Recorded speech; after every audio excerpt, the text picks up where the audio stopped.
이 지역권의 소멸은 뭐 볼 게 없습니다. 응?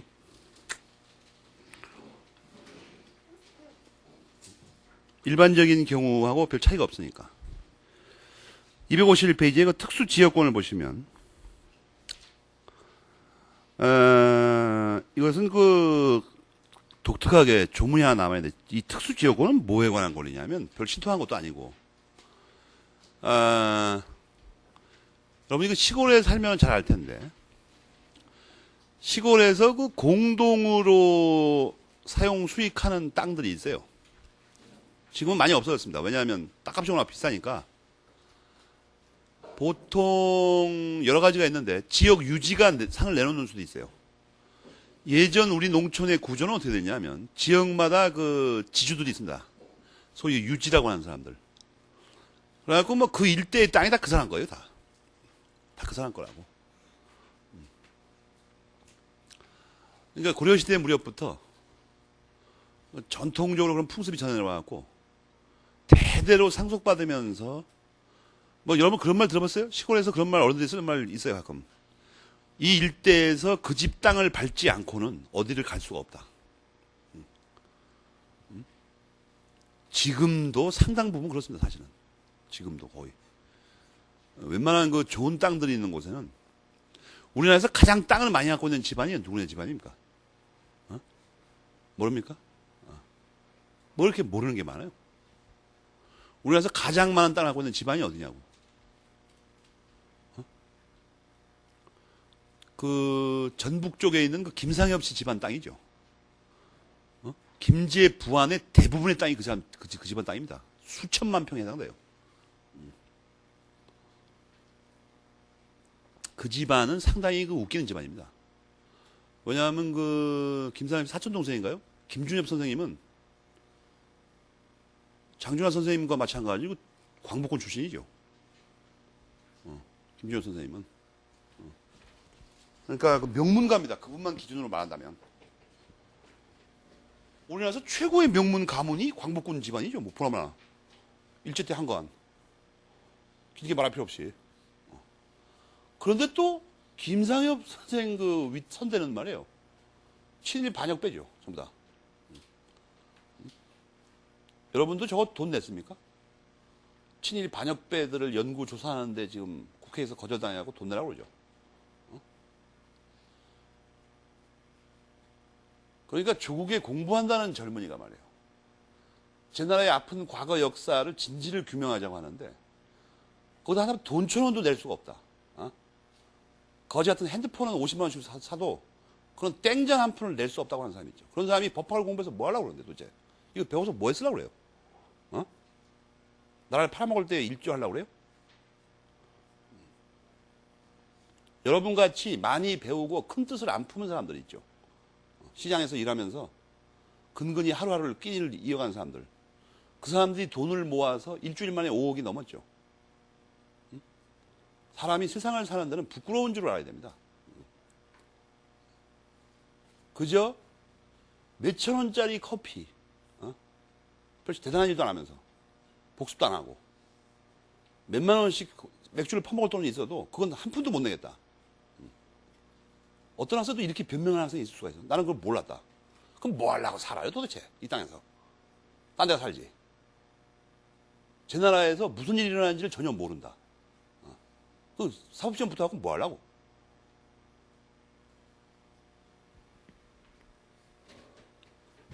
그래서 하여튼 그런 그 유지들이 옛날에 어떻게 하냐면 너무 혼자 독식을 하면 좀 민망하니까 자기 소유의 어떤 산이 하나 있거나 또는 들도 상관없어요. 보통 산을 내면 산을. 임야가 이제 보호도 해야 되고 그러니까 자기가 이걸 다 관리할 수가 없으니까. 그래갖고 이걸 관리해 주는 대신 여기서 뭐 목초도 잘라서 속골이죠, 속골. 소를 먹일 수도 있고 땔감도 좀 해야 돼. 옛날에는 가스 이런 게 없었으니까. 가지 좀 나무 좀 쳐줘가지고 그거 갖다가 밥도 해먹고 불도 떼고 또 소도 갖다 매달아 놓고 여기다 밤나무 심어가지고 동네에서 조금씩 나눠서 따다 먹고 이게 동네의 모든 사람들이 주민 전체가 이걸 활용할 수 있도록 이렇게 일부 땅을 내놓습니다. 옛날에 이렇게 살았어요. 다 돈이 많으면 다 토지 다 쳐먹는 게 아니에요. 그 이런 산들을 이용할 수 있는 권리가 옛날부터 전통적으로 있었기 때문에 이것을 입법자가 302조에다가 규정을 뒀습니다. 특수지역권이라고. 알겠습니까? 근데 유지가 내놓는 수도 있고 원래부터 동네 전체 소유일 수도 있습니다. 원래부터.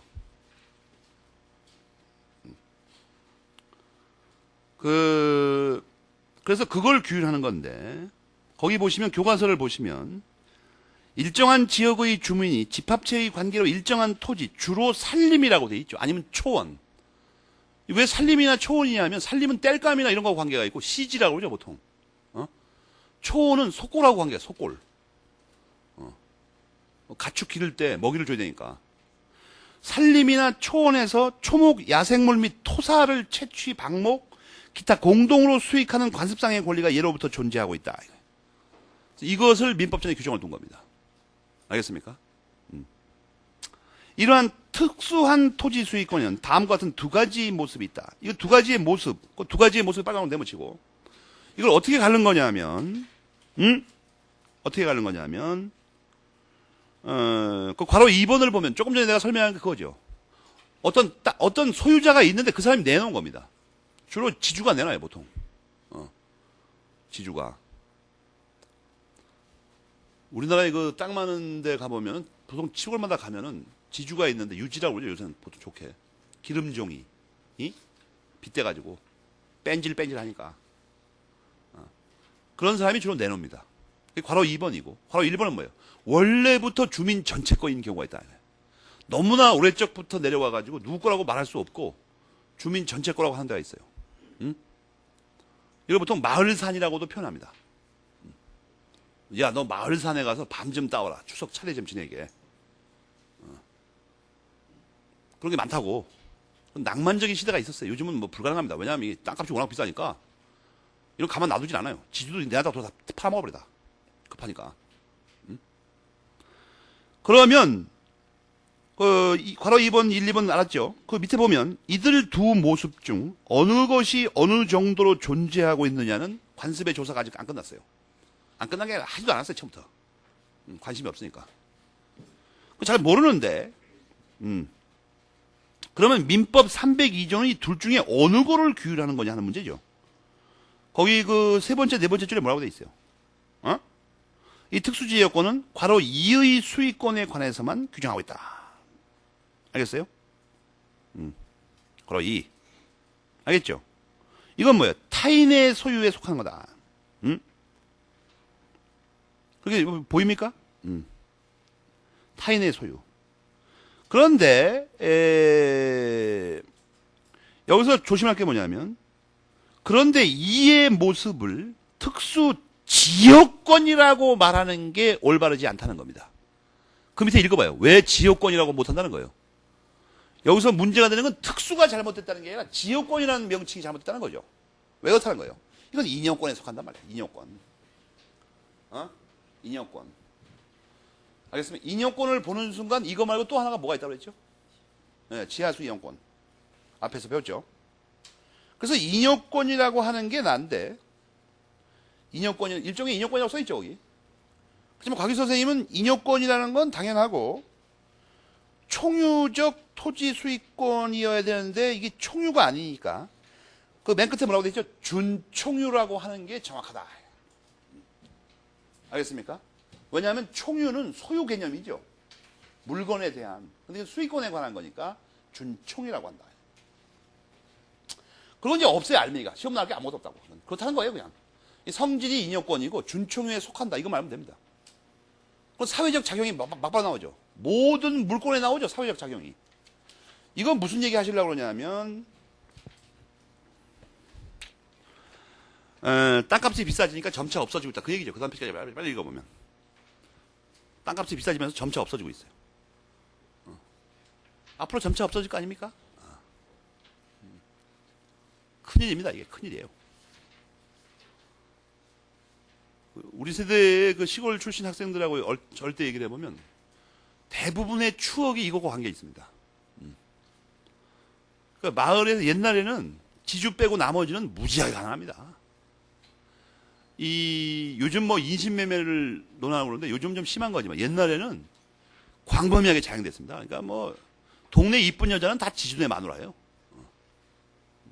10명이든 20명이든 상관없이. 이 가난의 정도, 지금 그러니까 엄청나게 국가가 발전한 겁니다, 사실은. 요새 뭐 밥 먹는 것 때문에 고통받는 사람이 좀 옛날보다 많이 줄었어요. 어쨌든. 옛날에 먹을 게 없어요, 먹을 게. 아니, 무슨 뭐 인간다운 삶이고 나발이고 뭐 먹을 게 있어야 우선 인간이 돼야 될 거냐, 먼저. 잘못하면 시체가 되는 판인데. 그러니까 뭐, 딸 5명 중에서 이쁜 딸이 있으면 그냥 팔아버립니다. 백미 뭐 11가마에 팔고 뭐 이랬어요. 그리고 팔려가는 사람도 그거를 당연하다고 생각했어요. 왜냐하면 자기 안 팔려가면 자기 식구 다 죽어버려요, 자기는. 굶어서. 여러분, 내 말 들으면 설마 굶어서 죽기까지 하냐 그러는데 옛날에 일자리가 없어요, 그리고 아예. 일자리가 없다고. 농경 시대에는 뭐 농사철 아니면 뭐 뭘 해요, 거기서. 새끼 꼬는 걸 해가지고 뭐 한 달에 100만 원 받을 수는 없어요. 그냥도 해주는데, 머슴이. 먹을 게 너무나 없어, 너무나. 그러니까 요즘도 옛날 그 드라마가, 여러분 토지가, 박경희 선생님의 그 토지 같은 거 봐봐. 전부 그 스토리예요, 그냥. 지주가 쓸어가 버리는 거예요, 그냥. 가난이 대물림 됩니다. 먹고 살기 바빠 죽겠는데 교육을 언제 받아? 그러니까 옛날에는 시골에서 뭐 사법시험 붙었다 그러면 그 도 전체에서 경축을 합니다. 도저히 말이 안 되니까 그게. 너무나 놀라운 사건이니까. 그러니까 그걸 표현하는 말도 이상하죠. 개천에서 용났다. 개천에서 피레미드 사기 힘들어 죽겠는데. 그러니까 난리법석을 떱니다. 그러니까 요즘 만약에 난리법석을 떤다면 그 동네가 이상한 동네입니다. 내가 볼 때 아무리 생각해도. 요즘도 그 유풍이 남아가지고 뭐 산골짜기에서 사법시험 여러분이 붙으면 어떻게 됩니까? 소 있으면 소떼 잡고 소가 없으면 돼지 떼 잡아요. 그게 뭐 돼지고기를 못 먹어서 뭐 미친 사람이 있는 게 아니고 그 유풍이 남아서 옛날에 너무나 귀한 일이라 그게. 그럼 지주 아들은 시험에 붙냐? 지주 아들이 뭐 하려고 공부를 해? 돈도 많은데. 말썽만 피우죠, 서울 가서. 유흥가에서 섭렵을 하다가 한 50쯤 되면 정신을 차리고 들어옵니다, 이제. 그래갖고는 좀 정신 차리고 가업을 지켜요. 그러다 재수없이 뭐 도박 같은 거 하면 다 날려버리는 거고, 그냥. 여러분들도 서울 사람은 그런 얘기를 못 듣지만 시골 사는 사람도 그런 얘기 많이 듣죠. 동네 뭐 누구네는 뭐 어쩌고저쩌고 역사가 이렇게 장황하다고. 지난번에 뭐 저기 큰 지주댁에 셋째 아들이 다 날라먹어가지고 둘째는 교도소 가고 그 집은 망하고 그 대신 또 중산층에 속했던 어떤 성실한 집에서 그걸 다 사가지고 열심히 해가지고 다시 또 지주가 되고 그런 역사입니다. 삶의 역사라고. 토지 같은 거 좀 읽어보고 그래요. 민법이 확 들어옵니다. 그냥 갑자기. 이상하게. 똑바로 읽으면 그 토지를 읽을 때도 이 물권법 읽듯이 읽어야 됩니다. 날라지고 읽지 말고. 안 그러면 감동이 안 들어와 이게. 그런 얘기예요. 그래갖고 뭐 준총유니까 총유에 관한 규정을 준용해야 된다. 그게 당연한 얘기 아니야 그거야. 말하면 잔소리지. 여기까지는 지역권입니다. 지역권. 지역권은 별거 없어요. 그 다음에 전세권이 용익물권이 맞지만 이 전세권은 아주 특이한 물권입니다. 여러분이 그 전세권 303조의 조문을 보면 1984년에 개정됐다고 써있죠. 303조 그 끝부분에 보면 그런 법정에 다 나올 거예요. 이게 민법 초창기부터 있던 조문이 아니에요. 일부 내용은 있었지만 1984년에 개정됐습니다. 이거 왜 개정됐냐면 이 전세권이 실제로 활용도 거의 안 됩니다. 그런데 그나마 몇 군데서 활용이 되다 보면은 전세권 설정자, 대부분 소유자인데 이 부동산 소유자가 이 전세금을 떼어 먹어버려 이거. 안 줘요. 그리고 시민단체에서 벌떼처럼 들고 일어나가지고 이거 왜 안 주냐 이거. 그래갖고 여러분 개정된 게 뭐냐 하면 거기 우선 변제 받을 권리가 있다. 그거에 딱 집어넣은 게. 전세권은. 그런데 여러분이 교과서 279페이지인가? 거기 보면 알지만 279페이지에 보면 그 물상 대위성이 나오죠. 물상 대위성은 물상 대위성 우선 변제권하고 같은 말이라고 써있죠 거기. 그런 거 보입니까? 우선 변제권은 물상 대위성하고 같은 말이라고 써있다고 아예 거기.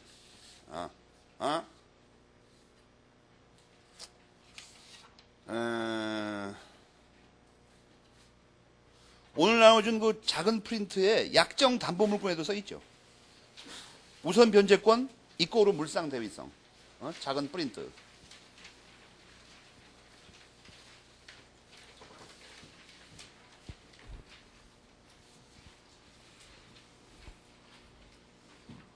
그 메뉴에 있는 제목의 8글자를 2자로 줄이면 뭐라고 그런다 했어요? 담보죠. 담보. 채권 실현 확보 수단. 민법상의 담보를 일목요연하게 정리해놨죠.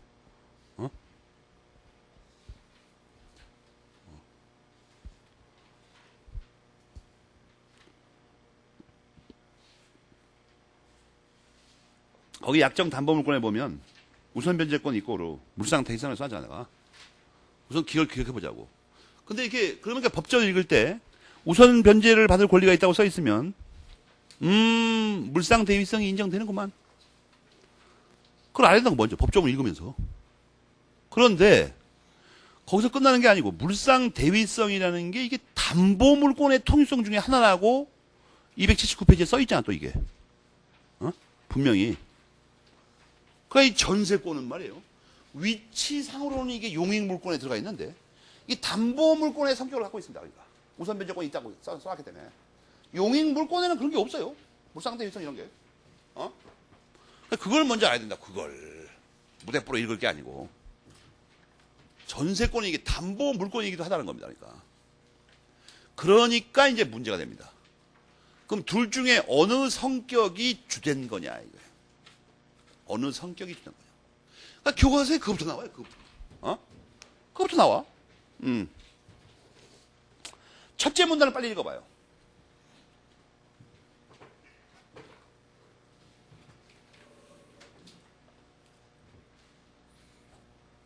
어느 게 우선적인 거냐.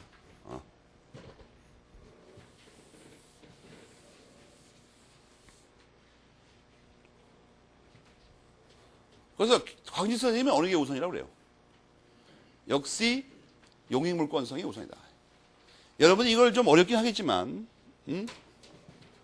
보통 이걸 설명 안 하는 모양인데 두 가지 성격을 다 가지고 있는데 용익물권이 주된 거다.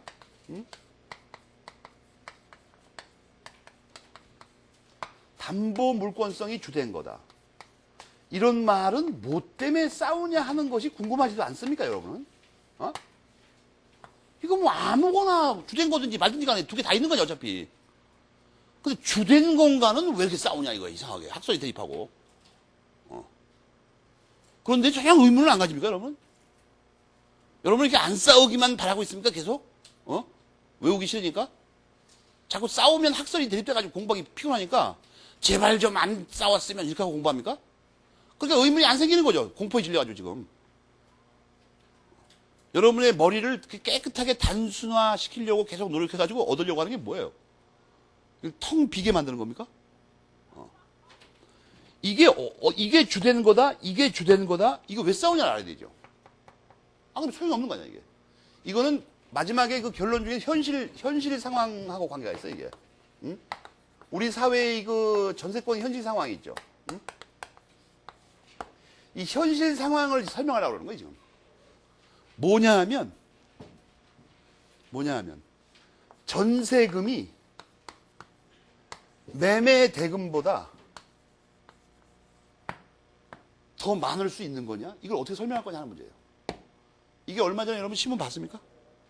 얼마 전에 그런 뉴스 들어봤어요? 우리나라에서도 발생했죠, 드디어. 아파트가 시가가 1억 1,000만 원인데 전세금이 1억 3천만 원이에요. 그걸 굉장히 떠들었어요. 그래서 놀라운 사건이니까 그게. 왜냐하면 전세 들 돈으로 그 아파트를 사버리고 돈이 남아, 이상하게. 그렇게 전세 드는 놈이 나타났다니까, 드디어. 전세 놈이. 그 사건하고 이게 관계가 있는 거예요. 이런 건 모르니까 이 공부가 안 되는 거야. 이게 전세권 이게 어디가 논점인지도 모르겠고 왜 싸운지도 모르고. 그러니까 이게 왜 중요한 의미를 갖냐 하면 만약에 말이에요. 어떤 집의 시가가 1억 원인데 시가. 시가라는 건 뭐예요? 매매대가야, 매매대가. 그런데 이 전세금이 전세금이 1억 2천이다. 막 이렇게 해봐. 그럼 이게 보통 사람이 생각하기 미친 짓이라니까, 이게. 원래 전세권이라는 거의 본래 취지는 이 집을 살만한 돈은 없어가지고 살 돈은 없어요. 그러니까 1억까지 돈이 안 갖고 있어. 한 7천만 원밖에 없어요. 응? 그래서 좀 모자라는 돈으로 사서 쓰는 거와 마찬가지로 사용하려고 원래 전세권이 생긴 겁니다. 원래는. 여러분 이게 상식적으로 맞는 말이죠. 그걸 살만한 돈은 없는데 그 집 정도에는 내가 우리 식구가 좀 가서 사야 되겠다. 그러면 살만한 돈이 없으니까 전세를 들어 산다 이거예요. 그게 보통 사람의 생각이라고, 정상적인. 그러니까 이 경우는 설명이 안 되는 거야, 이게. 전세금이 이게 더 많아, 이상하게. 이게 뭐 상황이냐면, 지금 말한 거 있죠. 7천만 원밖에 없는 사람이 돈이 모자라니까 이걸 사용 수익만 한다 이거예요. 처분권까지는 못 갖고. 아쉬운 대로. 그러니까 이게 용익 물권이라는 거의 의미가 이겁니다. 이 경우에는 진짜로 용익만 하려는 거죠. 돈이 모자라니까. 용익만 하려는 거라고. 이때 용익 물권이라고 하면 누구를 더 보호하는 문제가 생겨요? 전세권자 있죠. 들어가는 사람. 전세권자의 보호에 치중하겠다는 얘기입니다. 왜냐하면 이 사람이 약자니까. 돈 없으니까. 자본주의 민법에서 약자는 아무것도 아니에요. 그냥 가난한 자를 말하는 거예요. 이 자본주의라는 건 돈에 환장한 주의죠. 이게 돈과 섹스 말고는 추구하는 게 아무것도 없어요. 이게. 그래서 이 사람 보호에 치중을 하고 또 뭐예요? 사용 수익에 진짜로 관심을 두는 거예요. 그러니까 두 가지 성격 중에 주된 성격이 용익 물권이라는 얘기 속에는 시가보다 싼 값으로 들어간다는 얘기, 전세권자가 불쌍하다는 얘기, 그래서 이 사람 보호하는데 해석에 중점을 두는 얘기가 내포되어 있는 말입니다. 알겠습니까? 곽윤직 선생님이 그래도 어디까지나 전세권의 주된 성격은 용익 물권에 있다고 하지 않을 수 없다. 이런 말을 읽으면서 뭐예요? 눈에서 눈물이 앞을 가리면서 야, 전세권자 보호에 해석에 목숨을 걸어야 되겠구나. 이런 생각이 안 떠오르는 사람이 읽거나 마나하는 소리야. 개소리라고 저거. 뭐 싸우는지 알 수가 없으니까. 주되거나 말거나 그냥 해석만 하면 되지. 그런데 이게 담보 물권성이 주된 거라고 하게 되면 어떻게 되냐는 거예요. 그럼 반대로. 담보라는 건 채권 실현 확보 수단이라고 그랬잖아, 우리가. 채권을 가지고 있는 놈이 어떤 놈이에요? 여기서 전세금이 반환 채권이 있으면 나중에 돌려줘야지, 이거. 이전에 여러분이 이해를 못하면 이렇게 생각해봐. 집을, 이거 양측면에서 볼 수가 있죠. 이걸 만약 1억의 전세를 든다 그러면, 집주인을 기준으로 보면은 돈이 없어가지고 집도 못 사는 놈, 저는 불쌍한 놈인데 내가 내 집을 싼 값에 대여하는 거다. 이렇게 되죠, 이게, 말이. 근데 전세권자로서 거꾸로 보면 뭐예요? 자식, 돈도 1억이 없어가지고 말이야. 내가 돈을 1억을 빌려주고, 전세금 명목으로. 이 집을 점유해 살면서 담보 잡는 거죠. 그죠? 주인이 여기 못 사니까, 이제. 내가 들어 사니까. 부동산을 점유하고 담보 잡는 거죠. 그리고 돈 1억을 빌려준 거죠. 전세금 돌려주면, 빚 갚으면, 집 내줘요. 그러니까 측면을 바꾸면 이게 담보 잡은 거지, 지금. 전세금 빌려준 값에 이걸 물건을 잡아버린 거 아니야? 바지 잡듯이 그냥. 그런 측면도 있잖아요. 그런 측면 이해가 안 갑니까? 그럼 그걸 먼저 봅시다. 이해가 안 가면. 뭐냐면, 그것이 말이에요. 어디로 갔어, 이게 또?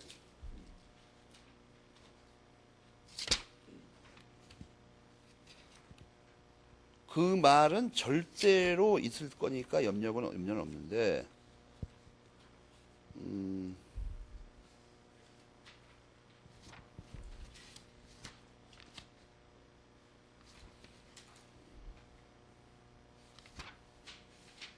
이 설명에 광분하다가 지금 어디 갔는지 갑자기 생각이 안 나, 이거. 분명히 있어야 되는데, 이게.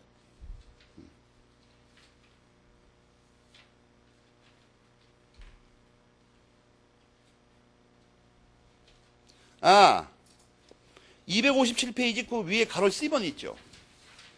거기 빨리 읽어봐요. 이것은 부동산 질권과 실질적으로 같은 기능을 한다 이렇게 써있죠. C번을 잘 읽어보라고.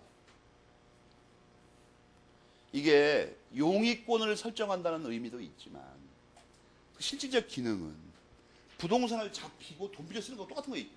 전세권 설정자 입장, 소유자 입장에서는. 무슨 말인지 알겠습니까? 그래서 이 담보 기능을 주된 거라고 하는 건 뭐예요? 이번에는 이게 용익에 관심이 있는 게 아니라 전세금 명목으로 돈 빌려 쓰는 데 목적이 있는 거죠, 이게. 그리고 이 집을 담보로 지금 잡힌 거죠, 지금. 담보로 잡혔다고, 지금. 그러니까 이 경우에 불쌍한 사람이 누구예요? 돈 빌려 쓴 사람이죠, 보나마나. 빌려 쓴 사람이 불쌍한 사람 아니에요? 담보권 설정자, 전세권 설정자가 불쌍한 사람입니다. 그러면은 해석의 목표를 어디다 둬요? 이 불쌍한 사람을 보호하는데. 그러니까 이게 정반대 결론이 나온다, 잘못하면. 정반대 결론. 이게 뭐 중요한 문제예요. 이 사람이 불쌍한 경우가 바로 이 경우죠, 밑에 거. 저번에 우리나라에서 일어났던 사건. 자식이 말이야, 집이라고 거지같이 말이야, 1억짜리 갖고 있으면서 1억 2천원 빌려달라고 매달리니까 좋다? 1억 2천원 빌려주지. 그리고 아쉬운 대로 집이나 담보 잡자 이렇게 된 거지. 이 사람이 지금 불쌍해가지고 여기 들어가는 게 사람이 아니죠, 지금. 이거 사고도 남을 돈을 갖고 있어요. 빌려준 돈만 빌려놔요. 이 사람만 돈 떼먹으면 어떻게 됩니까? 1억 2천 떼먹어버리면. 못 받아, 잘못하면. 2천만 원은. 시가대로 다 받는다 하더라도, 예를 들어서. 그러니까 이때 이 사람이 절대 불쌍한 사람이 아니에요. 전세권자가. 1억 2천이 안 되는 고통한 사람이. 그러니까 이걸 설명하려고 해요, 지금. 우리 대법원은 현재 이쪽으로 해석을 합니다, 이쪽으로. 담보가 주된 성격이다. 알겠어요? 근데 통설은, 광윤선 선생님처럼, 야, 아무리 이런 일이 가끔 일어나긴 하지만, 그래도 이게 원래 이렇게 해석해야 된다, 이거. 잘못 생각해도. 대다수는 이렇게 하죠, 대다수는. 대다수는 전세 들어갈 때 무슨 돈이 남아 돌아가지고 집을 들어가 사는 게 아니죠, 그. 돈 남으면 그냥 개인 주택 폼나게 짓고 살지 뭐 하려고 살아. 무슨 말인지 알겠어요? 또 하나 아주 비밀스러운 걸 알려줄까? 이렇게 되면 말이에요. 이렇게 되면 이거 차이가 실질적으로 뭐냐면 전전세의 기능입니다. 전전세. 전세 쓴 사람이 또 전세 넣는 거야. 여기서는 말이에요. 살려고 들어간 거니까 다시 전세 넣는 경우라는 게 특별히 예외적인 경우들이죠. 투하자본의 회수밖에 없다고, 기능이. 이렇게 되는 경우에는 투하자금의 회수도 문제가 되지만 이 돈놀이 하는 거죠, 그렇다면. 이렇게 되면. 알겠어요? 그래서 이게 논리상으로는 다시 전세를 놓을 때 원래 지간했던 1억보다 더 받을 수 있냐도 문제가 돼, 이게. 이걸 강조하면 더 받을 수 있어야 되죠. 원래는. 그러나 우리나라 같은 경우는 특별하게 담보물권의 경우도 인정 안 해버립니다. 왜냐면 약자 보호 때문에. 그래서 그게 문제가 되니까, 원래는 이것 때문에 싸우는 거예요. 다시, 이건 담보물권 전부 문제. 전전세, 전질권, 전저당. 알겠어요? 원래 다 문제가 되는 거라, 원래는. 근데 우리나라에서 이걸 상당히 제한적으로 해석합니다. 왜냐하면 이게, 고리대공업법이나 이 변칙적인 방법이 개입될까봐 엄격히 금지하고 있어요, 옛날부터. 그러니까 그 금지하면 또 그러면 우리나라 금융질서가 제대로 된 건 아니에요. 다른 편법이 무지하게 발달해가지고 아무 소용도 없어. 하여튼 그런 거 관계가 있는 거예요, 지금 이게. 그래서 그걸 알고 거기를 읽어야 된다고. 알고. 무작정 읽을 게 아니라. 그 다음에 두 번째 문단은 뭐예요? 모든 제도가 독일 거, 프랑스 거 뺏겨온 거예요. 그래서 독일 민법전을 보니까 학자들이 파닥파닥 뛰면서 좋아하는 게 발생했어요. 뭐예요? 독일 민법에 전세권이 없다는 거예요. 그래가지고 거기 두 번째 문단이 뭐죠? 외국의 입법 예선 찾아볼 수 없는 우리의 특유한 존재이며 특유한 존재까지만 써도 됩니다. 근데 막 이채로운 이채로운이 뭐예요? 이국적인 색채가 풍기는 화려한 제도라는 거예요. 전세가 무슨 언어적으로 이채로운 존재예요, 이게. 그런데 여기서 이제 그게 자랑을 하죠. 이야, 특유, 이채. 여러분 벌써 눈앞에 벌써 뭐가 이렇게 찬란하게 펼쳐지는 것 같은 느낌은 못 봤습니까? 그런데 말이에요. 그런데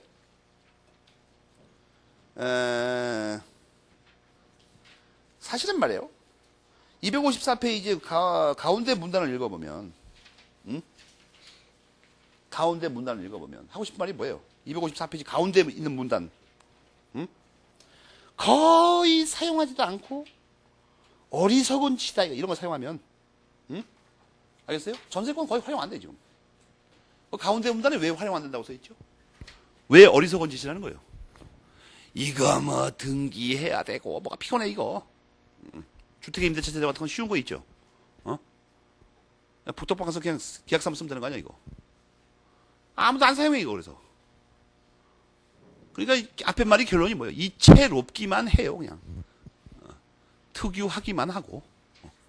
근데 왜 이런 걸 이렇게 자랑을 하는 거예요? 워낙에 독자적인 제도가 없어가지고 자랑할 게 없었는데 하나 걸린 거예요 지금. 내 생각인데 근데 오히려 이거보다는 지상권을 차라리 자랑해 놨습니다. 지상권이 도니까 워낙 내용이 다르니까. 더군다나 이 제도는 말이에요. 독일 거에 없다는 거지. 이건 분명히 정정섭 선생의 연구에 의하면 분명히 이것은 그 만주국 민법과 대만 민법을 참조해서 만든 모조품입니다. 알겠어요? 이 자랑할 게 못 됩니다. 근데 이제 워낙 자랑할 게 없으니까 아쉬운 대로 이거라도. 요 지난번 판까지 곽인 선생님은 이 정도 표현이 아니에요. 다시 깨알 글씨를 써놓고 막 극찬했습니다. 그리고 이제 또 다시 깨알 글씨 써놓고 좀 양심에 걸리니까. 그러나 뭐 이게 우리 고유의 제도가 아니라는 연구도 있으나 일단 하여튼 그렇게 보기로 하자. 이렇게 막 자기 스스로 막 우격 다짐으로 막 이체로 없다는 거예요 우선. 나중엔 잘못되더라도. 원로 선생들의 그 한 맺힌 마음을 이해하겠습니까? 남의 것만 뺏기다 보니까 이런 거 하나 걸리면 그냥 살판 나는 거예요 그냥.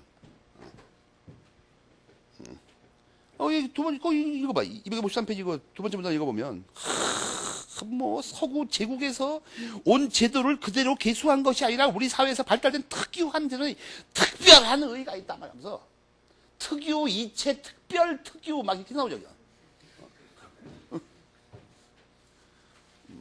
심정은 이해가 됩니다.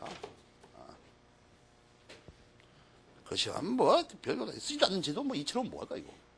어리석은 짓이라며. 이걸 쓰면 이 더 오히려 이상하죠 말이니까. 대한민국의 특유하고 이채로운 건 전부 어리석은 짓이다. 말 이상하잖아요. 그건 말 어떻게 해서. 이런 거 안 하는 게 좋아요. 옛날에 국사학에서 그런 적이 한 번 있었죠. 그러니까 나나라고 북경 밑에 흐르는 강이 있죠. 바로 민가. 거기까지가 고조선 영토라고 어떤 놈이 주장을 했어요. 어떤 놈이, 이런 건 말을 잘못한 거고, 어떤 분이, 연구 딥도 한 다음에, 학자한테 욕 바지 했어요, 그냥. 지금 중요한 건, 그게 자랑거리라지만 더 큰 실수죠, 그게. 여러분, 이걸 해야 돼요. 우리나라 사람 중에 덜 배운 사람들은, 야, 우리 뭐, 팔대조 할아버지는 뭐, 좌의정이었다. 그런 사람이 있어요. 이 말이 뭐가 잘못됐는지 모르는 거죠. 공부를 안 해가지고. 우리 할아버지 중에 누가 뭐 어디 고려 대장군이었다 이런 말 하면 왜 안 되냐 하면 또 이거 똑같은 말로 옛날에 우리 고조선 영토가 예를 들어서 고조선 영토가 유럽까지 뻗쳤다 그러면 더 나쁜 거예요 이건 사실은. 왜냐하면 외국에서 그 사람 보고 뭐라고 물어보면 당장 근데 너는 왜 그 꼴 하지냐 이렇게 말을 해버리지. 뭐 했길래 그 후손들이 도대체 이 밥통 같은 후손들이란 얘기죠. 그러니까 아니 그 팔대조 할아버지는 정승까지 했는데 왜 지금 너는 신림고동에서 왔다 갔다 하냐 이거예요. 뭐하고 왔다가. 이 나쁜 놈이지 아주. 조상이 이룩한 업적을 전혀 지키지 못할 뿐만 아니라 원래는 열심히 공부해서 후손들이 조상보다도 뛰어나야 되죠. 오히려. 여하튼 뭐가 있다 이거지. 그러면 이게 만주를 넘어서 중원의 일부까지도 차지했던 나라가 어째서 지금은 이렇게 반쪽이 돼가지고 말이에요. 뭐 했길래. 이 전부 여기 있는 놈은 나쁜 놈들이야 이게. 게으르고 빠지고 능력도 없고.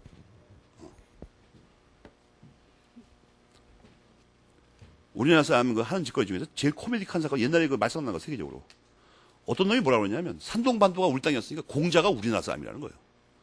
이야, 막 족보를 다 위조를 해 이제.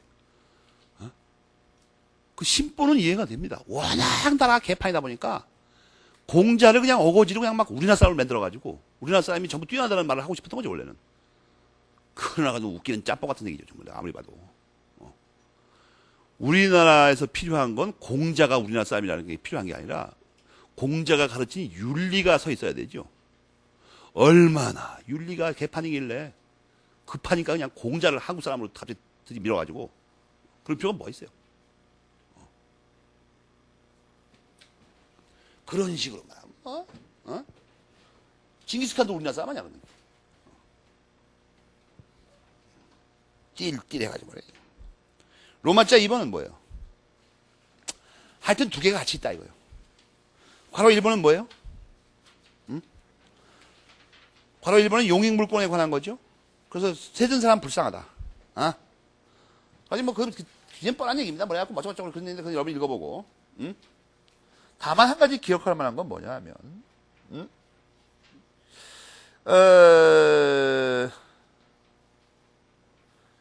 이게 주택임대차 보호법이 생김으로 인해서 하여튼 뭔가 이게 사문화돼 가고 있는 중이라는 거예요. 전체적으로 그것만 이해하면 됩니다. 그게 편하고 쉬우니까. 255페이지에 전세권의 법률적 성질이 나오는데 먼저 타인의 부동산에 대한 권리다. 이게 뭔 말이야 이거? 타물권이란 얘기예요. 타인의 물건에 대한 권리를 줄여서 타물권이라고 하니까 그 이제 지겨우니까 거기서 답을 안 써놓죠 이제. 어떻게 되는 거야 이게? 혼동으로 소멸합니다. 알겠습니까? 그 다음에 거기 네 번째 줄에 뭐가 나와요? 다섯 번째 줄에 참 일부라도 좋다. 다 아는 거 아니야 이거. 지긋지긋해서 이제 통일성을 다 외운 사람은. 바로 2번에 점유하여 빨리 안 좋죠. 점유하여. 그게 중요한 말이라고 그랬죠. 점유하여가 왜 중요하다고요? 반환청권 213조가 준용될 게 확실하다니까. 그 다음에 말해요. 바로 A번의 끝에는 뭐예요? 부동산에 관한 물건이니까 상린관계 규정 준용돼. 이거 다 배운 거죠. 바로 B번에 이게 토지를 사용 수익하게 되니까 이게 지상권과의 관계가 문제가 됩니다. 거기. 그죠? 지상권과의 관계라는 거 보입니까? 바로 B번의 두 번째 쪽 오른쪽에. 그걸 녹색으로 내몰쳐요. 하여튼 뭔가 알맹이가 비슷하든지 껍데기가 비슷한지 비슷하면 문제가 돼요. 관계가. 법학은 관계의 학문입니다. 법학은.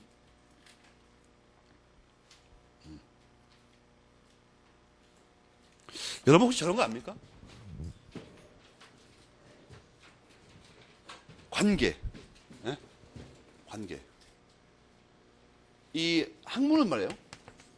학문은 분명히 관계입니다. 관계. 종교는 이게 앞이 똑같은데 뭐야?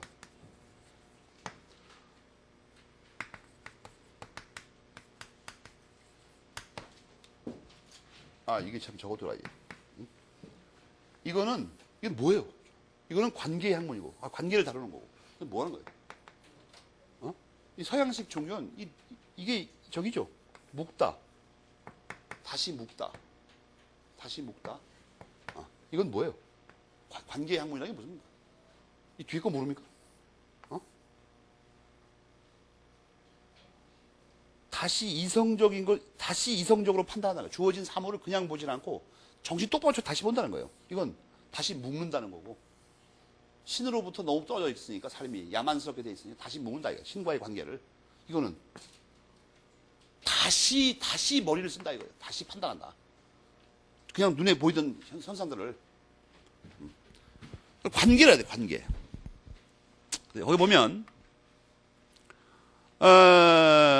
지상권 사이에 뭐가 문제가 되냐 하면 지상권 사이에 이것도 부동산을 용도에조차 사용하는데 이 용도에 말이에요. 용도에다가 빨간으로 내모치고 바로 B번에 이 용도에 지상권의 목적이 포함되냐 이 문제입니다. 거기 여섯 번째 줄에 공작물이나 수목을 소유하기 위하여 이게 용도에 포함되냐는 거예요. 소유하기 위하여. 학설이 갈리죠. 그러나 현재의 다수설은 뭐예요?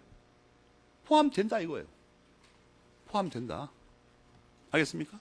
포함된다. 그런데 이게 포함이 되든지 말든지 그냥 자기 필요하면 한 가지를 쓰면 되지. 아니, 포함되고 안 되고는 이건 왜 말이 맞냐, 이거예요. 어? 포함되고 안 되고는. 이거는 존속기간 때문에 그러는 거죠. 존속기간의 차이 때문에. 알겠습니까? 이걸 지상권으로 하느냐, 전세권으로 하느냐는 존속기간의 차이가 있잖아요. 알겠습니까? 또 하나 차이는 뭐 같아요? 또 하나의 차이. 256페이지 괄호 4번 때문에 그렇습니다. 256페이지 괄호 4번의 첫 줄에 나와 있죠. 전세금 지급이 요소라니까요. 지상권은 지료가 요소가 아니죠. 지료 지급이. 그러니까 이 지료, 전세금 이런 문제하고 요소 문제하고 존속기간 때문에 이걸 다 인정할 필요가 있다는 거예요. 다수설은. 알겠어요? 그걸 확실히 알아두라고. 그러니까 용도의 공작물 등의 소유를 위한 것도 다 포함된다. 그 다음에 255페이지 맨 밑에 괄호 3번은 뭐예요? 전세권은 물권이다? 물권이다? 어? 그 오늘 나온 프린트에 물권이다의 첫 번째 찾을 게 무슨 말이에요? 어? 물권이다. 물권이다에 뭐예요? 소유자의 변동은 영향을 주지 않는데 또 하나 뭐예요? 강한 양도성을 가지고 있다. 그 여러분이 256페이지 맨 위 문단을 보면 그 두 가지밖에 안 나와 있어요. 물권이다. 물권이다. 상당히 재밌지 않습니까? 응? 법하기 재밌지 않아요? 물권이다. 그럼 이거 나온다. 틀림없이.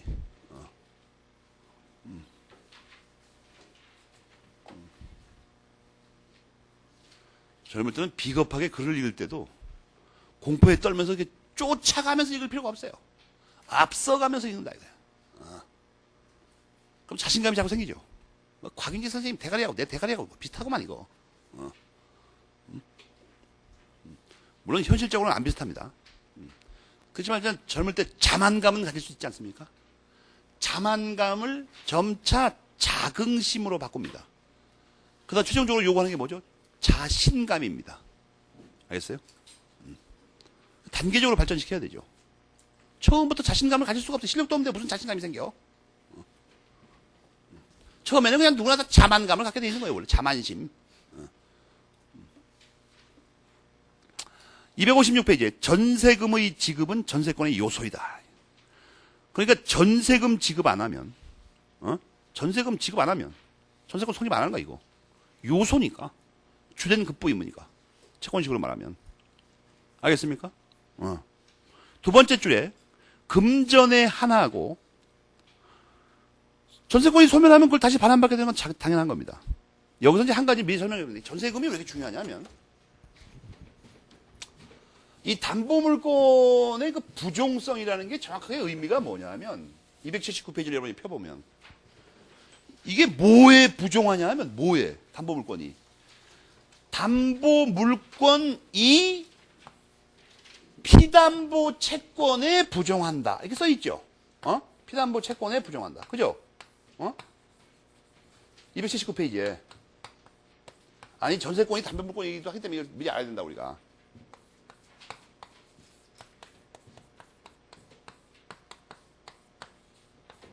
부종한다.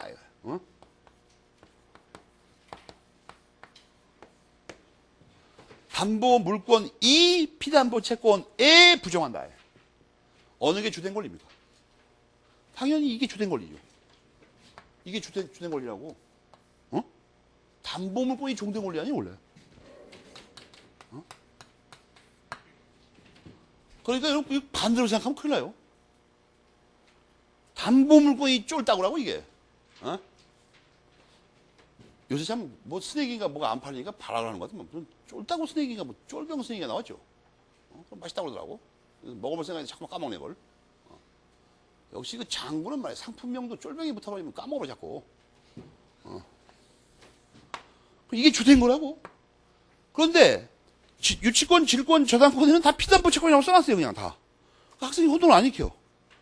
전세권에는 도대체 피담보 채권이 뭐냐는 거야. 이게 여기서 말하는 담보권이 전세권에서는 전세권이라는 걸 알겠어요. 근데 이 피담보 채권이 도대체 어떤 거냐? 돈 빌릴 수도 없는데. 지금 배우는 그거에 전세금 반환 채권. 알겠습니까? 전세권 끝나면 돌려받을 그 채권이죠. 전세권 반환 채권 말하는 거라고. 알겠습니까? 전세권 존속 중에는 그러니까 답안지에 글을 쓸 때 전세권 반환 청구권이라고 쓰면 안 됩니다. 알겠어요? 전세권이 존속 중에는 이행기가 도래 안 해가지고 즉시 요구할 수 없죠. 전세권 안 끝났는데 전세금 내놓으라고 그러면 그게 뭐예요, 그게?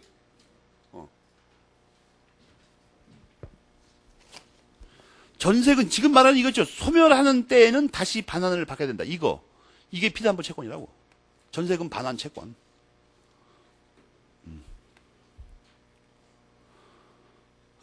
조심할 건 네 번째 줄에 이게 요소라는 게 뭐냐면 반드시 지급돼야 돼요. 지급 안 되면 그 밑에 줄에 뭐라고 했죠? 효력은 무효가 되는 게 아니라 뭐예요? 성립하지 못한다. 아예 성립을 못해요. 그 다음에 이거 등기하는 건 뭐예요? 대항요건이죠. 전세금은 물건 변동이 아니니까.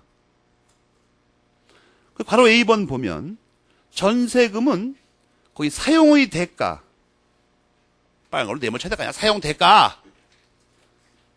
오늘 나눠준 프린트에서 사용 대가가 언제 문제된다고 써 있어요? 사용 대가 네모 쳐놓고 사용 대가가 문제된다고 어디 써 있냐고 그게. 1페이지에 어디 있을 거라고. 그거 말하는 거지 그거. 그러니까 이걸 외울 필요는 없는 거예요 원래. 이것도 치료에 관련된 거라고 했잖아 아까. 기능이.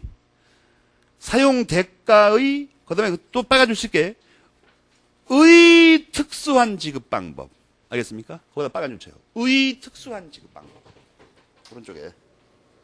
근데 왜 특수한이 무슨 뜻이냐 이거야. 특수한이 뭐냐 이거야.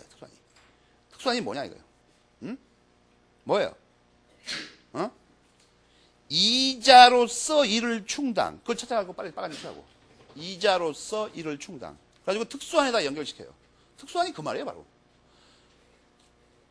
원금으로 주는 게 아니라 이자로 이걸 충당한다고. 이상하게. 그러니까 특수한 방법을 해요. 특수한의 말뜻 알겠어요? 여러분 차임이나 치료는 그냥 그 돈 자체를 내놓는 거죠. 이번 달 사용료 얼마. 근데 이건 그렇게 안 주고 이자로서 충당을 해. 이상하게. 그 다음에 바로 B번은 뭐예요? 이게 보증금의 성질을 갖고 있어. 보증금. 알겠습니까? 보증금의 성질을 갖고 있다.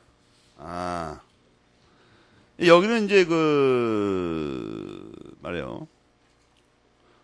이 왕창 줄여가지고, 이 말이 또 없었어, 이상한지. 이상한데? 보증금의 성질이 없었어. 야,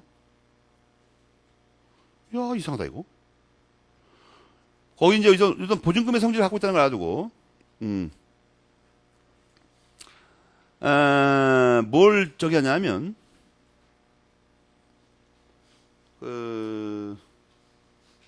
받아 쓰세요. 정지 조건부 반환 채무를 수반하는,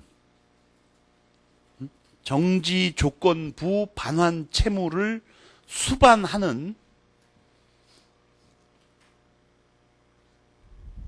금전 소유권의 이전. 알겠습니까? 이게 보증금의 성질이 이거예요, 바로. 보증금이 이거라는 게 아니라 보증금의 성질이 이거라고. 이걸 외워야 됩니다. 이걸 오늘은 말이야, 밥 먹고 다른 거 하지 말고, 우선 이거를 가장 빠른 속도로 반복해서 100번을 소리 질러봐요. 정지조건부 반환 채무를 수반하는 근전 소유권의 이전. 이 자동으로 입에 붙게 그냥. 그러니까 오늘 저녁에 밥 먹으면서 식당에서 막 고래고래 약을 쓰는 거야 이거. 이 처음에 한 15번 할 때까지는 말이 이제 엉키죠. 그죠? 나중에 어떻게 되냐면 정지조건부 이전 이렇게 된다고. 감이 다리 안 돌아 이게. 그러니까 이게 또렷하게 듣는 사람이 알아들을 수 있도록 빠른 속도로 이게 말할 수 있도록 그렇게 하라고. 내 말을 잘 들어봐요. 그러면 이게 평생 안 잊어먹어요. 이게 붙어버려가지고. 머릿속에서 아무것도 안 떠오르는데 입에서 먼저 나와, 이게. 이상하게. 혀가 잘 안 돌아가게 돼 있으니까 이거 반드시 외워야 됩니다. 왜냐면 나중에 이게 임대차에서 보증금 배울 때도 문제가 되죠, 못하면. 똑같은 내용이. 보증금이 한두 개 있는 게 아니기 때문에 반드시 암송해야 됩니다. 이 성질. 첫째, 그걸 안 해놓고, 두 번째, 이 괄호 B번에서의 논점은 뭐냐면 이 문단에서 보증금과 같은 점과 다른 점을 찾는 겁니다. 알겠습니까? 같은 점은 뭐고 다른 점은 뭐냐. 응? 알겠습니까? 같은 점은 밑에서 6번째 줄에 전세권자의 모든 채무를 담보한다 이겁니다.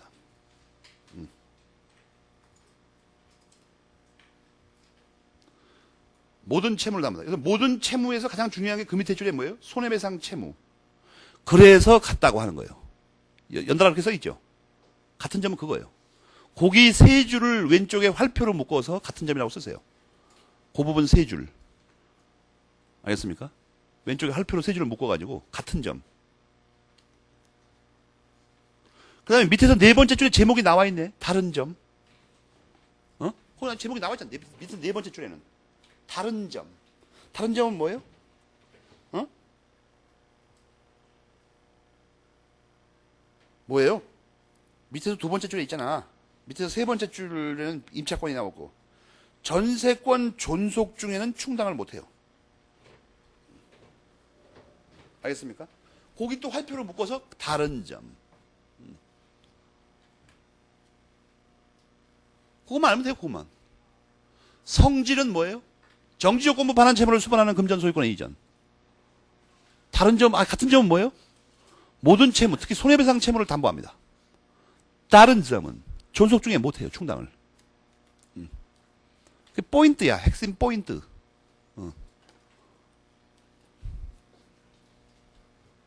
이 자세한 거는 임대차에서 공부하려고 257페이지 관할 C번은 뭐죠? 이게 조금 전에 무슨 성격을 두 개 갖고 있었어요? 특수한 지급 방법. 사용 대가에. 또 하나 뭐예요? 보증금의 성격. 근데 세 번째 갖는 성격이 뭐예요? 신용의 수수. 번호 매겨, 번호. 1, 2, 3.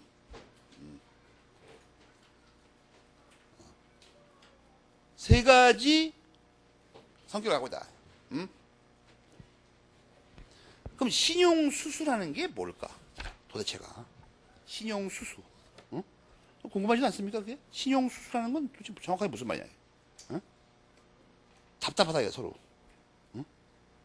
이 신용수수가 굉장히 어려운데 참고 삼아 여러분. 편안한 마음을 가지고 272페이지에 첫째 문단에서 먼저 신용이 뭔가를 찾아봐요. 272페이지 첫째 문단에서 신용이라는 말을 찾아봐. 굉장히 어렵죠, 그거. 여러분, 용어가 그렇게 간단한 게 아니에요, 지금.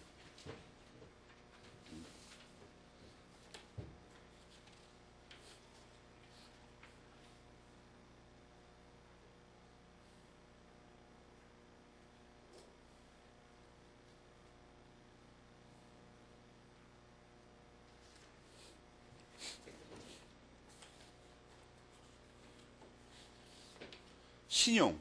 수수는 법률 용어 아니에요. 수수는 주고받는 거죠. 줄 수, 받을 수이라고. 그죠? 수수. 이것도 옛날에 여러분 재밌는 얘기가, 이 수수가, 이 학자들은 용어 되게 싸우는데, 이게 용어상 문제가 되는 경우는 있어요. 뭐냐면, 이 인공수정 있죠, 인공수정. 이 가족법에서 인공수정 옛날에 경희대에서 세미나 할 때, 여기 쓰는 숫자를 어떤 걸 쓸 거냐. 이거 가지고 할머니 가족법 학자들하고 할아버지 가족법 학자들하고 대판 싸웠어요. 여자를 기준으로 하면 이게 받을 숫자를 써야 되죠. 그렇잖아요. 남자를 기준으로 하면 줄수를 써야 돼, 줄수. 한판 붙었어요, 그래서. 거기 천 선생님이라고, 뭡니까? 짙은 하늘색 한복 잘 입으시는 할머니 선생님이 계세요. 그 양반 막 삿대질을 해가면서, 말 조심해. 원로들이니까 이 젊은 사람은 거기 끼지도 못합니다. 괜히 눈치만 보고 앉아있지. 전부 쫙. 우리들끼리 막 설정이 붙었어. 이걸 써야 된다. 뭔 소리냐. 무슨 말 같지도 않은 소리가 하잖아.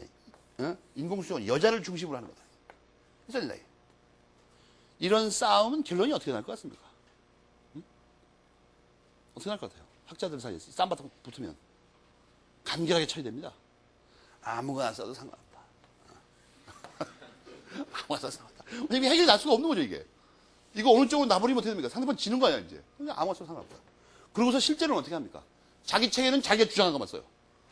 자기 책에는. 여성법학자들은 다 이겼습니다, 이거. 이겼습니다. 이거 수정. 다른 책들은 다 이겼어요, 또. 주장한 사람들은.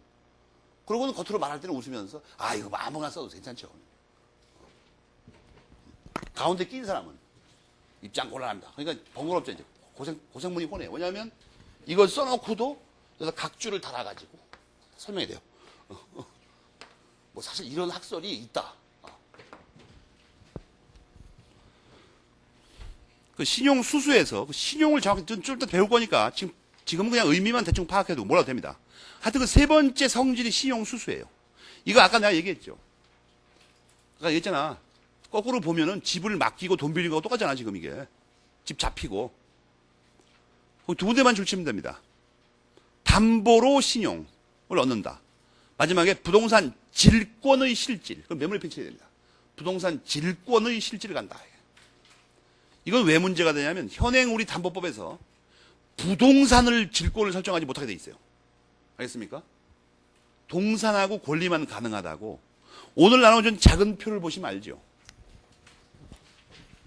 거기 그 담보물권의 객체들이 나와 있죠, 쪼로록. 담보물권의 객체들이 나와 있잖아. 거기 보면 부동산은 저당권만 설정하게 돼 있죠. 유치권은 뭐예요? 부동산, 동산, 유가증권 다. 질권은 동산하고 권리. 저당권은 부동산에 써 있죠. 거기서 부동산 질권의 실질을 가진다는 게 뭐예요? 그러니까 특이한 거라는 거야, 이게. 작은 프린트에 객체를 볼 수 있어요. 객체를. 담보물권 맨 밑에 부분 보면 밑에서 세 번째 줄. 현명한 학생은 말이에요. 오늘 그 표는 이상하게 공간이 많죠. 그 밑에다가 박스 밑에다 써야 되죠. 전세권은 부동산 질권의 실질을 갖는다. 그래서 그걸 비교할 수 있잖아. 이거 왜 중요하냐면 지금 우리 대법원 판례가 말이에요. 전세권에 관해서 거의 다 저당권의 법리를 이상하게 적용합니다. 이상하게. 가만 따지고 보면. 결론이. 그 이유를 알겠죠. 그 이유를.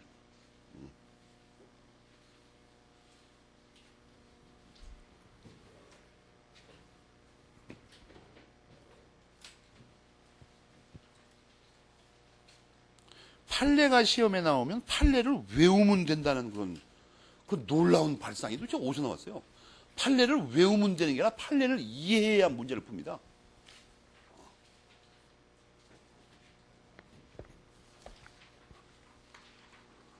판례를 읽을지도 모르는 것들이 판례 문제를 또 내가지고 파쳐먹고 앉아있다. 이상하게. 이상하다는 거야. 아무리 생각해도. 학생은 또 그걸 비싼 돈 주고 사가지고 또 탁탁탁탁 외우고 다니고. 광기 어린 코믹한 그 시대입니다, 지금이. 예? 그런 표현이 나왔더구만. 사회학자의 글에서. 그러니까 지금 우리 사회가 광기 어린 그 개그맨들의 어떤 그 시절이라는 거야, 지금이. 모든 것을 희화해가지고 그냥 웃고 고픈 배를 움켜쥐고 그냥 쓰러져 잔다는 거예요, 전부. 이상하게. 방안 좌절돼가지고 지금 완전히. 여러분, 그렇게 되지 말라는 거예요, 앞으로. 이 좌절을 왜 하냐면, 간단히 얘기해서 이런 거죠. 고시 공부를 시작하는데 잘못 걸려가지고 암기하는 걸로 한 3년간 공부를 계속했어요. 그 다음에는 잘못을 알아도 못 고칩니다, 이제. 관성이 붙어버려가지고. 만약에 공부 방법을 바꾸려면 어떻게 됩니까? 지나간 3년을 없어던 걸로 쳐버려야 돼요, 완전히. 사람이 그렇게 하기 정말 어렵습니다, 그건. 잘못됐다 하더라도 내가 온몸을 다해서 돈 많이 들이고 시간 낭비해가지고 보낸 3년이 꽝이라고 해버리면 겁나서 그거 못 바꿔요. 왠지 아까운 상황이 돼가지고. 3년도 그런데 그래서 5년을 그렇게 공부했다고 생각해봐. 암기 위주로. 갑자기 어느 날, 아, 잘못됐구나, 이게. 법학을 이해해야 되겠다. 못한다니까, 그때는.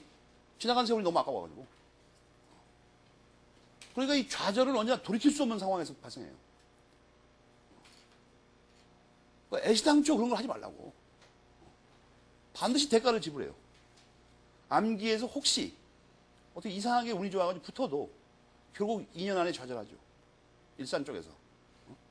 신림동에서 좌절 안 하면 일산 쪽에서 좌절한다니까. 그런 괴상한 인생을 살지 말라는 내 말은. 뭘 암기한다는 게 개뿔다고 하는 게 암기할 게 뭐가 있어, 이게. 인간의 대가리가 이해할 수 있는 거예요. 그 다음에 괄호 5번을 보면, 이게 용익물권이다. 이거 용익물권. 응? 용익물권. 그런데, 민법이 1984년에 우선 변제를 받을 권리가 있다고 말해버려가지고, 물상 대위성이 인정돼가지고, 이 담보 물권이다, 이거예요.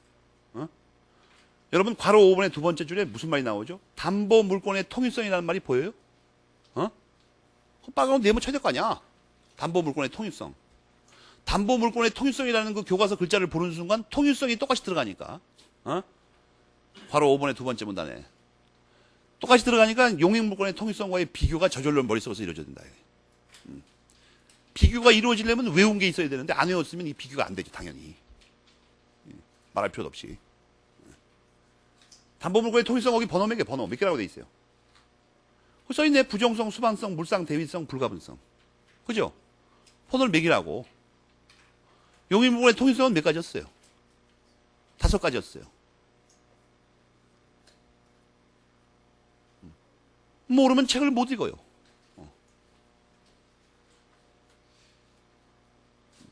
아, 이상하다. 담보 물권의 통일성이라는 용어가 이제 여기 나와 있네, 이상하게. 뒤에는 이렇게 안 써놓으시고. 학생들 골탕 먹이려고.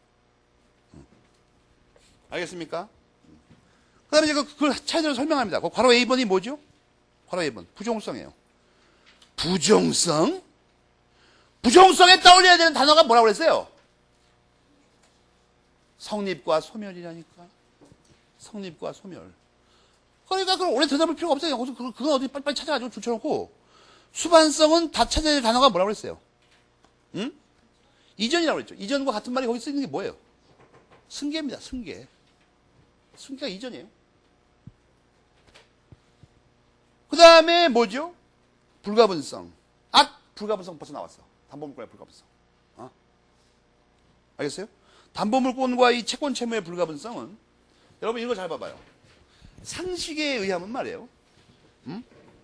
뭐 예를 들어서 저당권을 집과 땅에 세워도 좋고 아니면 땅 하나 이만큼을 세워도 좋고 이게 이제 갈아서 뽑자 이거예요. 아무거나 뭐 어쩌고 상관없어요. 이쪽을 기준으로 해보자고. 이게 예를 들어서 뭐 10,000평이에요. 요새는 평을 안 쓰고 제곱미터 쓰게 돼 있죠. 그냥 제곱미터로 바꿔.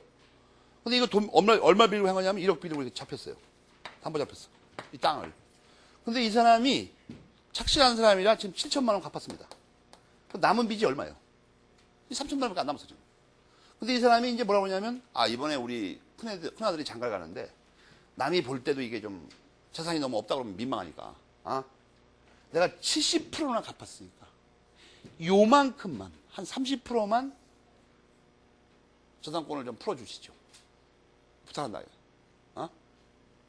이 땅 주인이 싫어. 다 갚기 전에는 못 풀어줘. 이 사람이 양심을 믿고 2천만 원 더 갚았어요. 2천만 원 더 갚았다고. 그럼 지금 10분의 9를 갚았죠. 빚을. 그러고 붙어있어요. 그러지 마시고 10분의 9나 갚았는데 반만 풀어주시죠. 주인이? 담보권자가? 싫어. 다 갚아. 이 사람이 다 갚아서 그랬어요. 그럼 반 말고 10%만 풀어주시죠. 10%. 10분의 9를 갚았는데. 싫어. 그래도 못해. 이 사람이 막 소리 질렀어요. 당신은 양심도 없어? 아니, 90%를 갚고 10%만 풀어달라는데. 안 풀어주는 이유가 뭐야? 된다고, 이거. 당신 아주 착한 사람이구만. 이때 이 담보권자는 뭘 주장하셨어요? 그게 바로 불가분성이에요. 불가분성 때문에 나도 어쩔 수가 없어. 알겠습니까? 빨리 읽어봐요. 그런 얘기인가? 불가분성이.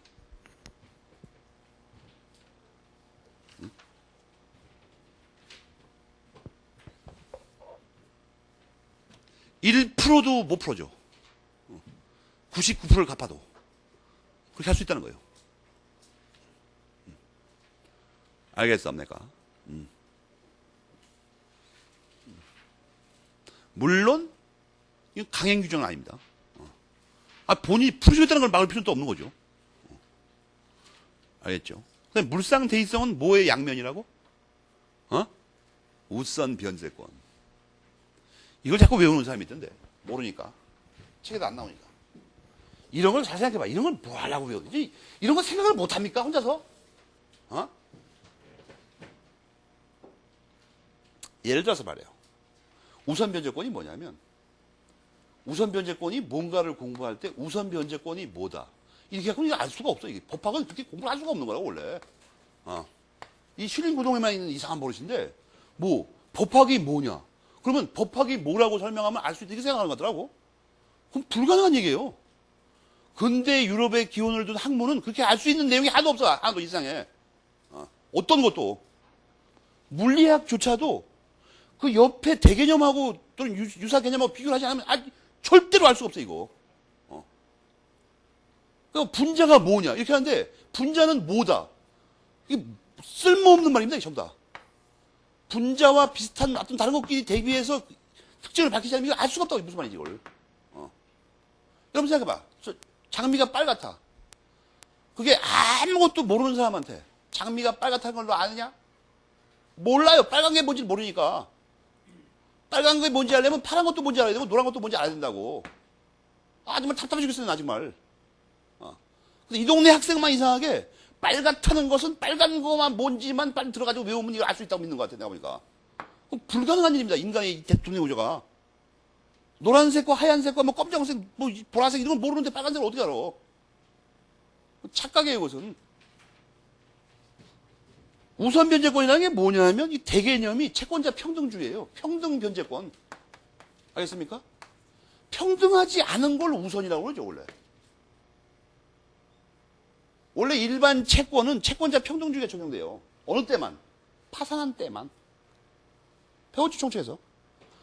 그런데 파산한 때 평등하게 변제를 안 하고 그 중에 어떤 사람이나 어떤 물건에 대해서 다른 사람보다 우선해서 변제받을 수 있다는 거예요. 우선해서. 평등하지 않게. 우선이라는 말이 원래 평등하지 않은 거 말하는 거예요. 알겠습니까? 그런데 이런 물건에 대해서, 지금 담보물권 하니까 담보물권 물건에 대한 우선 변제권이에요. 이런 물건에 대해서 담보를 잡았는데 여기에 대해서 우선적으로 변제받을 수 있다는 말이 뭐냐면, 이 우선에서 변제를 받는 건 뭐냐면 이게 파산했을 때, 지금 돈 안 갚았을 때만 문제가 되는 거예요. 본인이 돈 갚겠다는데 구득불 이걸 팔아가지고 우선 변제 받는 건 말이 안 되는 소리야. 그러니까 이걸 팔아서 그 돈으로부터 우선 변제를 받는다는 거예요. 알겠습니까? 그러면 내가 저 사람이 빌려간 놈이 돈을 안 갚게 내가 이 물건을 팔아서 돈 받는 것도 있지만 내가 팔지 않았는데 판 것과 마찬가지 상황이 생길 수가 있어요. 예를 들어서 이게 잘 봐. 내가 이 물건을 돈 안 갚길래 이걸 팔아서 대금을 받아가지고 우선 변제 받는 것도 있지만 팔지 않았는데 이게 없어졌어. 불에 타버렸어, 이게. 불에 탔는데 보험금이 나왔어. 이것도 내가 이 물건을 팔아서 매매대금 받는 거가 구조상 차이가 없죠. 내가 이걸 팔아도 주인은 소유권을 잃게 되잖아, 이거. 그잖아요. 물론 내가 팔 때 무조건 팔 수 있는 건 아니고 그 절차는 나중에 배웁니다. 근데 팔 수는 있어요, 어쨌든. 근데 팔아서 돈 받는 거나 이게 불나서 보험금 받는 거나 거의 비슷하죠. 또는 딴 놈이 이걸 때려 부셨어. 훔쳐가거나. 그럼 이 딴 놈이 잘못을 저질렀으니까 불법행위가 손해배상 손해배상을 부담하죠. 그 배상금을 받아도 마찬가지죠. 물건 없어지고 돈 대신 받는 건 마찬가지야, 전부 다. 보험금을 받으나, 손해배상을 받으나, 팔아서 매매대금을 받으나, 어쨌든 그걸로부터 어떤 거든 간에 결국 우선 변제 받아야 되죠. 그 사람 담보물건이 아니야, 이게. 무슨 말인지 알겠습니까? 그 중에서 우선 변제권이나 통칭 말하는 건 뭐죠? 내가 팔아서 우선 변제 받는 걸 말했어요. 그러나 이런 도둑질을 당했다든지, 멸실했다든지, 그것도 마찬가지죠. 알겠어요? 그래서 이게 같은 말이라는 거야. 파는 쪽에 팔아서 돈 받는 거는 우선 변제권이라고 그러고, 없어지거나 뭐 훔쳐가거나 뭐 잘못된 거 있죠. 그래서 돈 받는 거는 물상 대위라고 그래요. 그래서 이게 같은 말이라는 거야. 같은 말, 같은 구조니까 이게. 342절을 읽어봐요.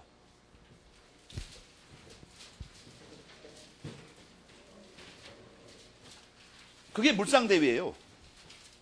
우선 변제의 또 다른 측면이 그래서 물상 대위라고. 왜냐하면 물건 없애버리고 거기서 나온 돈으로 내가 먼저 받기는 똑같으니까 전부 다. 이게 구조를 명확히 알아야 될 거 아니야, 이걸. 어떻게 동안 파이 지금. 이게 왜 같다고 하는 건지 자꾸 책에서. 물건 없애버리고 돈 받아 챙기긴 마찬가지라니까.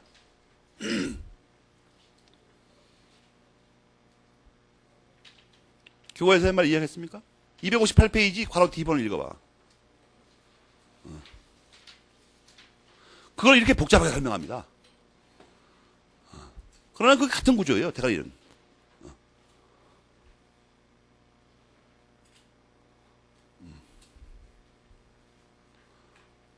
포인트는 우선 변제에 있으니까. 여러분이 오늘 나와준 한 장짜리 표에 보면, 한 장짜리 표. 거기 그 세 번째 칸쯤에 세 번째 칸. 거기 그 무한 책임의 원칙, 그 다음에 작은 글씨 두 줄, 작은 글씨 두 줄이 있죠. 맨 왼쪽엔 작은 글씨가 세 줄이고, 제목까지 하면 네 줄이고. 그 부분을 비교해서 읽어봐, 세 부분을. 일반 담보는 어떻게 하는 거고, 특별 담보 중에서 물적 담보는 어떻게 하는 거고, 특별 담보 중에서 인적 담보는 어떻게 하는 거고, 그 부분들을 메모리펜으로 쭉 이어서 묶어요. 크게 박스 쳐가지고.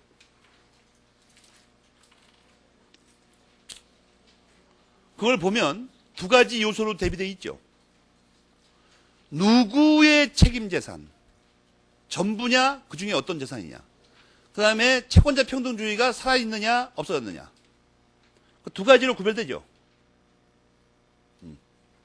그 일반 담보가 우리 채권법의 원칙입니다. 채무자 한 사람만 있을 때. 그걸 무한 책임의 원칙이라고 그래요. 그렇게 구별하는 거야, 그게. 별 신통한 게 아니고.